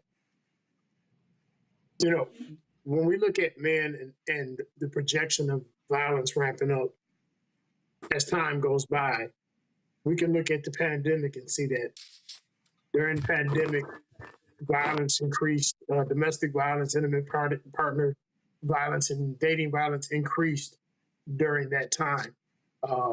With the images and the commentary that's so anti-woman that is out here, there's no way that it won't ramp up if we don't nip it in the bud as men. That's something that men have to address. Violence against women, as we know, is not a woman's issue. It's a man's issue that primarily impacts women. So we have to really take it serious. And when we look at men and how men can address it, how do we talk to our boys? How do we talk to young boys? And how do we talk to other men? We have to be honest. We have to be unafraid.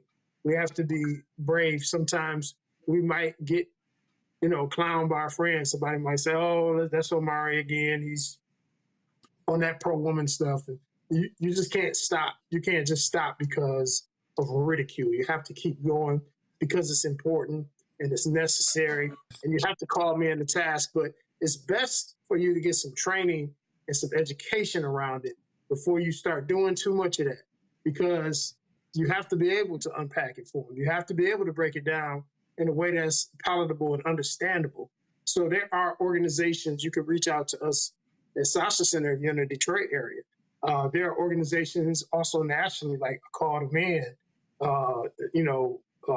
several different organizations, and I can provide those for you all, and we can make a list and put some of those out there for you.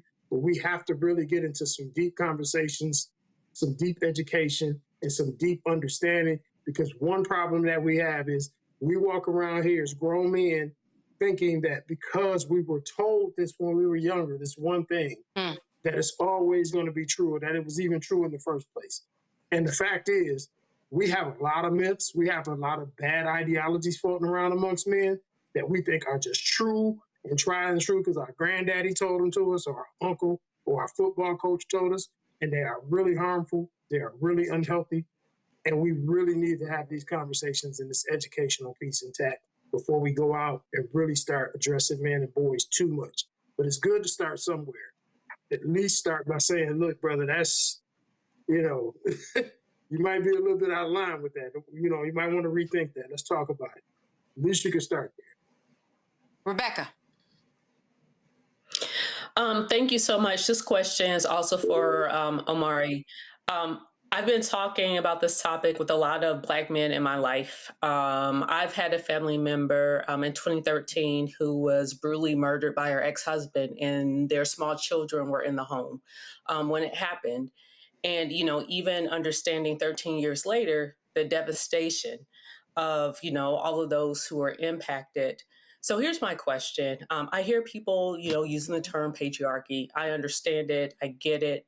But if we're talking to young Black men and we're using words like patriarchy, how do we have this conversation using words that could be less white coded in a way for people to really understand the thing that we're talking about in order to bring more people into this conversation?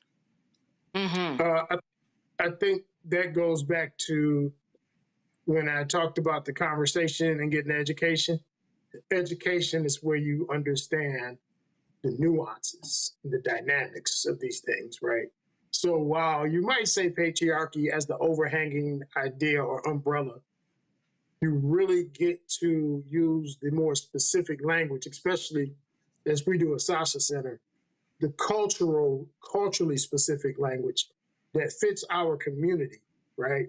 So we can, once we unpack this information and we have it, we can convert it into a cultural understanding and basically just talk how we normally talk and use the words that we normally use.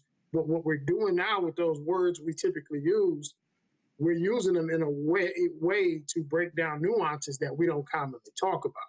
So what's most important is understanding the nuances and being able to convey them in a way, that doesn't sound corny to the kids. It doesn't sound like, oh, this old man is just talking to me, some old stuff, but really be able to communicate with them on a very cultural level.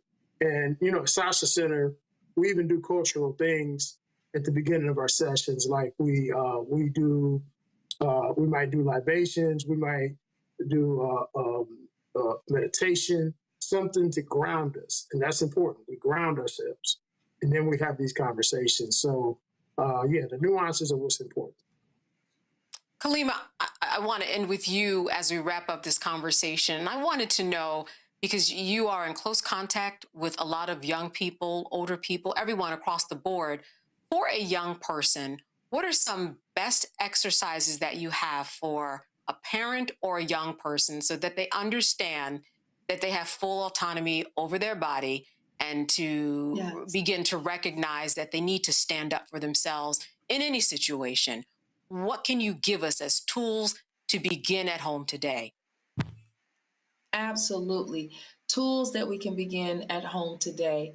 Do not be afraid to have conversations with your young people. Sometimes you have to do call and response, which is very familiar for us. If I say one thing, you know to say the other thing. If I ask you to repeat after me, you repeat after me. Engaging in African principles-centered affirmations that you matter, and that if there's anything that has happened to you, you can share it. If you are concerned or curious about how relationships should look, and if you don't feel good about a particular thing, or if you like and you feel good about a particular thing, being able to create in our household safety for us to talk about relationships. One of the first things I would say to parents is please teach your children the proper names for their body parts so that they can begin to have conversations with you when they feel something, when something's happened, when they're curious about something. Be curious and don't be afraid to get the resources that you need. There are everything that we're talking about related to domestic violence, related to prevention, related to relationship safety and management. A Black person has already written about it. Look at Aisha Shahida Simmons' work, With Love, with Accountability. Look at Dr. Jennifer Gomez's work with Cultural Betrayal. She has written an entire psychological intervention about why it's so difficult for Black men and women to disclose that they've been sexually harmed and or physically harmed and or have experienced some kind of damage because they had to witness intimate partner violence as they were growing up. All of that is available to us. I encourage parents to start reading and delving into those things, ask the right questions. Teach our young people social media literacy to be able to determine what's AI, what is doing too much online. If you're watching a particular podcast, do you leave that podcast feeling like you can trust and love the fact that there's Black love and that Black love exists? Or do you feel like you're being taught how to be more discerning or more critical of how relationships are supposed to go and who's supposed to be doing what? Help them unlearn these strict ways of thinking about how people should show up. And because I'm telling you, this femicide, this Black femicide that's happening is not just happening because people decide they want to hurt somebody. It's happening because there are some power and control dynamics there that cannot be managed, cannot be dealt with. And we got to hold it with both hands. And so I really think that it is our time when we're dealing with and talking to youth and talking about prevention, is being able to literally give them an open opportunity to share with you what's really happening in their lives. Don't shut them down. Don't make assumptions that they don't know what they're talking about. Listen to them. Learn from what they're learning about on social media about how relationships are supposed to go. Interrupt the stuff that you all know is not right. We know right from wrong. Kalima and Omari, thank you so much for being with us this evening. Thank you for all the work that you are doing at the Sasha Center there in Detroit. Very good to have you and important information. Continue the good work. Thank you again.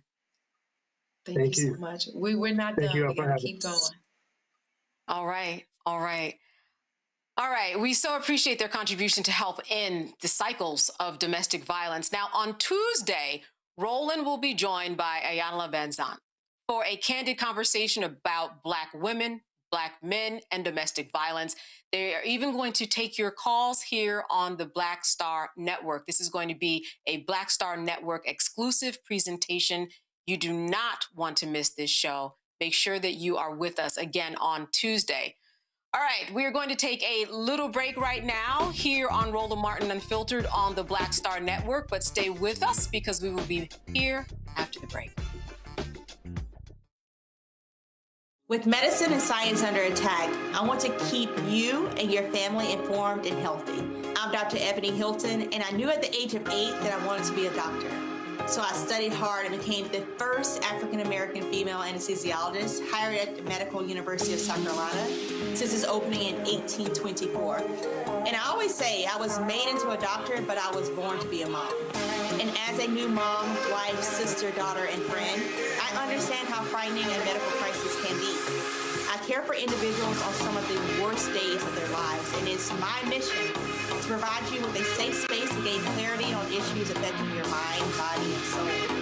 I recognize that there are health disparities, particularly as it pertains to race, and I want to help bridge the gap between you and your healthcare providers.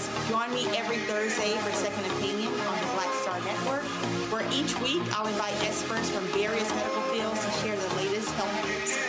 We'll discuss topics such as the vaccine debate, mental and sexual health, medical bias, infertility, menopause, andropause, nutrition, and aging. Together with my medical colleagues, we aim to provide you with a second opinion. Don't miss it, Thursdays only on the Black Star Network.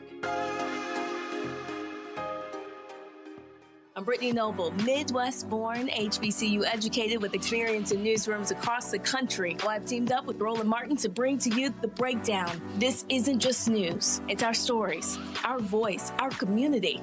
Join me for The Breakdown, Monday through Friday at midday, only on the Black Star Network.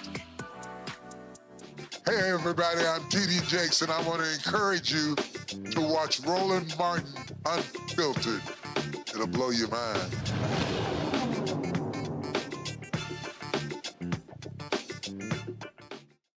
All right, folks, it is time for headlines with Brittany Noble. Police have identified the victim who died in the mass shooting at the Mall of Louisiana in Baton Rouge on Thursday. The victim was 17-year-old Martha Odom, and 5 others were injured in the incident. Baton Rouge police believe an argument between 2 groups triggered the shooting, and witnesses say the incident began in the crowded food court of a mall before escalating into gunfire. According to police, 3 of the victims, including Odom, are seniors at a high school in Lafayette, which is about 60 miles west of Baton Rouge. Police have arrested 5 suspects and are actively searching for an additional individual involved in the case. Also, the murder retrial has begun for a former White House deputy in Ohio accused of killing a Black man as he was entering his grandmother's home. Former Franklin County Deputy Jason Meade faces charges of murder and reckless homicide in the death of 23-year-old Casey Goodson Jr.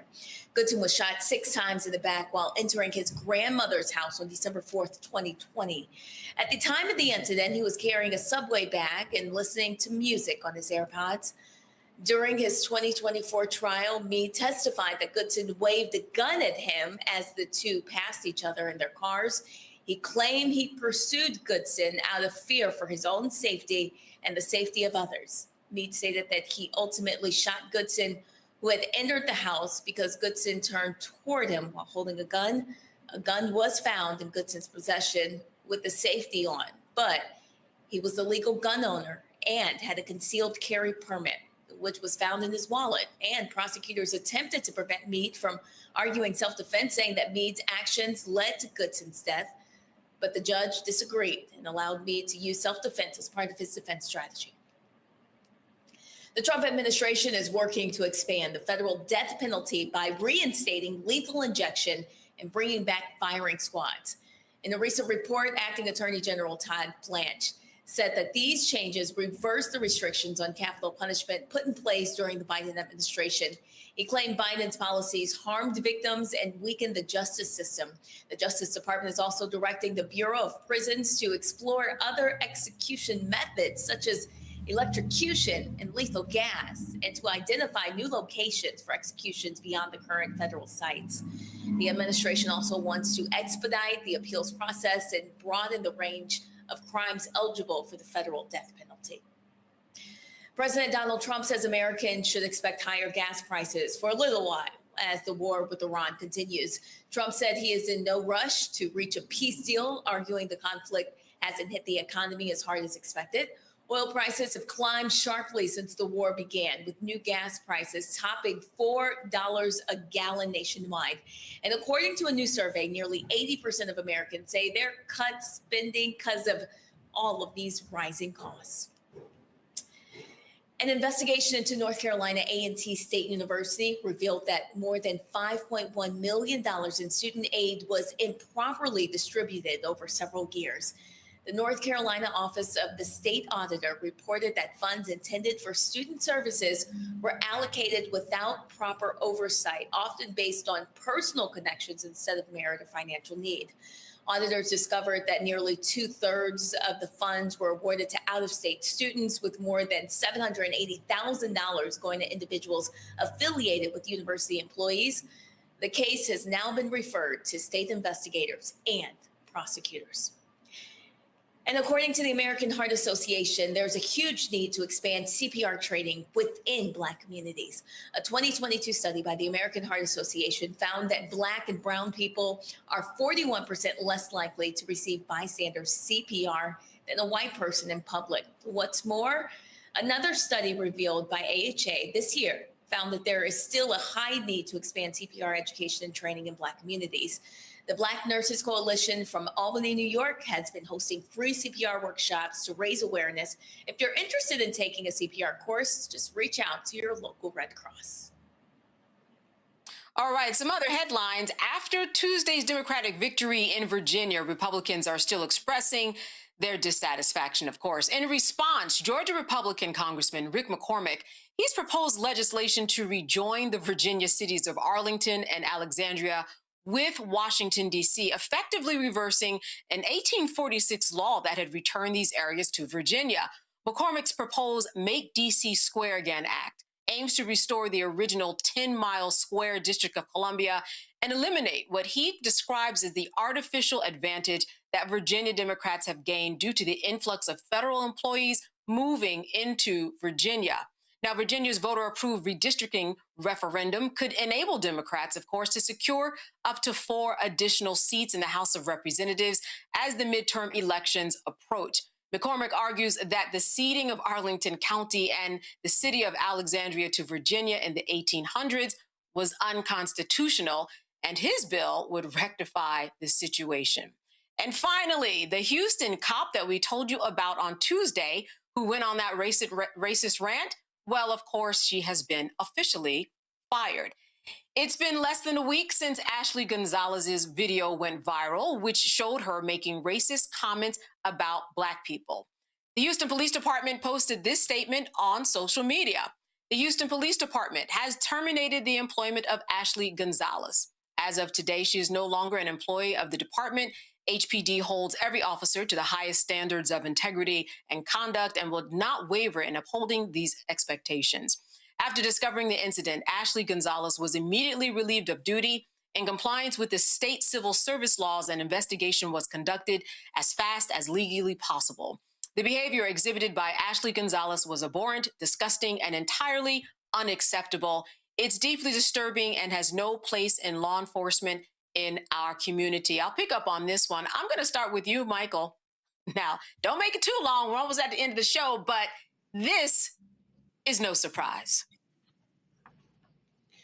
It's no surprise that she made these statements, or it's no surprise she got fired? Which one?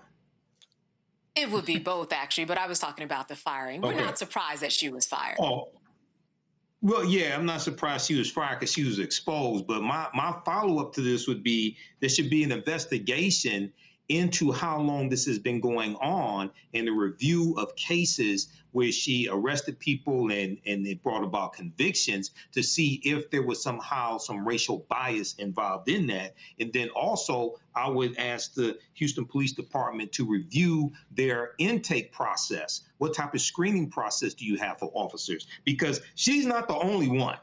I'm telling you now, she's not the only one. Okay, so don't just let it be this one and then the other ones get to keep doing what they're doing. Now, there has to be follow-up to this, but these activists, Quanell X and Sister Candace Matthews and others, great job to them. Yeah, absolutely. And listen, we are just in a place now, Rebecca, where thank goodness for the video camera for a number of reasons to see stuff like this so that we can get it out in the open. Otherwise, it would have just been her word against anybody else's. Now it's out in the open, as Michael said, and here we are. She is fired, Rebecca. Well, Candace, I'm not going to get too excited. Let's wait and see if it gets appealed by the police union, because we have seen where bad cops have been fired, and then we've seen where they've been forced to be rehired. Also, we still have a national database on cops who've gotten fired for doing egregious things. So, I wouldn't be surprised if she runs over to Katy, Texas, and tries to get a job there. All right, Dr. Jones DeWeaver, your thoughts about her firing? I just have to echo what my peers had said, but I also would want this department to really do a deep internal investigation. She has peers around her. She felt comfortable. She felt really super comfortable in that video. So it makes me think that this is obviously not the first time that those opinions have been expressed. And she has, I'm sure, expressed it around others who also feel the same way in that department. This needs to be the start of a deeper investigation, not the end of one that looks at one specific person and treats it as if it's an isolated incident. All right, and let's finally end on this, Michael. Make DC Square Again Act. We've got Georgia Republican Congressman Rich McCormick proposing this legislation to move everything into DC, a place that doesn't even have representation. Your thoughts on this particular act? Well, this is white nationalism at its best. They're like the Energizer Bunny of white supremacists. They keep going and going. They keep coming up with something new. Who thought they were going to try this? These people are trying to hold on to power.